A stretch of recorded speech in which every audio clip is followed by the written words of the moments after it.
एक बेचारे बाप की दर्दनाक कहानी। 2014 का वर्ष था। इराक में दहशतगर्दों ने हाहाकार मचा रखा था। हर दिन लड़ाइयाँ, खून खराबा, बम ब्लास्ट, ये तो आम सी बात हो गई थी। ऐसे ही गांव पर इन दहशतगर्दों ने कब्जा जमा रखा था और वहां पर भी हर दिन कत्लेआम मचाते थे। इसी गांव में आयुब अपने परिवार के साथ रहता था और ये कहानी इसी व्यक्ति की है।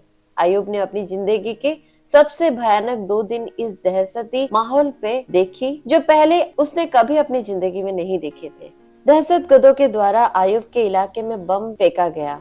वह था उसकी जिंदगी का पहला सबसे खराब दिन और दूसरा दिन था इसी बम हमले की वजह से उसकी बीवी का इंतकाल होना। दहशतगर्दों ने गांव पर कब्जा जमा रखा था, इसीलिए ना चाहते हुए भी अपने 2 जुड़वा बेटों के साथ 2 साल तक आयुब की इस गांव में रहना पड़ा। लेकिन अब दहशतगर्द और इराकी आर्मी वालों के बीच हर दिन की लड़ाई की वजह से वहां रहना और भी ज्यादा खतरनाक हो गया था। आयुब किसी भी तरह उस गांव से निकलकर अपना और अपने बच्चों के जीवन सुरक्षित बनाना चाहता था, लेकिन ये इतना आसान नहीं था क्योंकि दहशतगर्दों के हुक्म मिला था कि जो भी इस गांव से भागते हुए पकड़ा जाए उसे वहीं मार दिया जाएगा। आयुब जानता था कि भागते हुए शायद वह पकड़ा जा सकता है और मारा जा सकता है, लेकिन वो इस बात से भी वाकिफ था अगर वो यही रहे तो जरूर मारा जाएगा। उसे अपनी जान की कोई फिक्र नहीं थी। फिक्र थी तो बस उसके 2 जुड़वा बच्चों के, जो अब उसके लिए दुनिया में सब कुछ थे।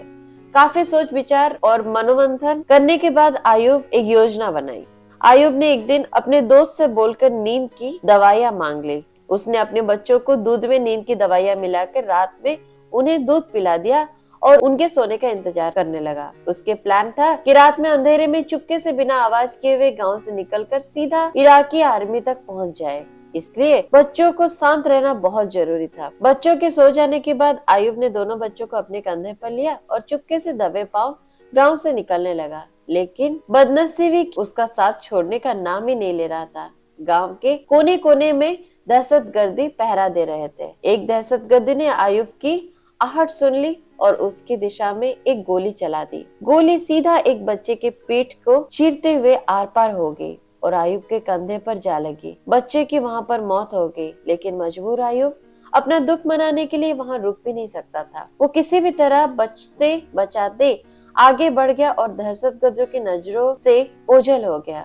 उसके धर्म के नियमों के अनुसार किसी भी व्यक्ति की मृत्यु हो जाती है तो उसे एक निश्चित समय के अंदर ही जमीन पर दफनाया जरूरी होता है। अपने असहनीय दुख और रोती हुई आंखों के साथ आयुब ने अंधेरे में जमीन में गड्ढा खोदना चालू किया। जमीन रेतीली थी, इसलिए वही आसानी से गड्ढा खोद पाया। अपने बच्चे को दफन किया और दूसरे बच्चे को लेकर फिर आगे बढ़ गया। थकान से बेहाल और दुख से बेजान आयुब आखिरकार इराकी आर्मी तक पहुंच ही गया। जो घटना उसके साथ हुई थी उसने उसके आजाद होने की खुशी खत्म कर दी थी। आर्मी वालों ने जब उसे अपने तरफ आते देखा तो उनमें से एक ने दौड़कर उसके कंधे से उसके दूसरे बच्चे को लिया। आयुब वहीं पर बैठ गया। आर्मी वालों ने उसे पीने के लिए पानी दिया।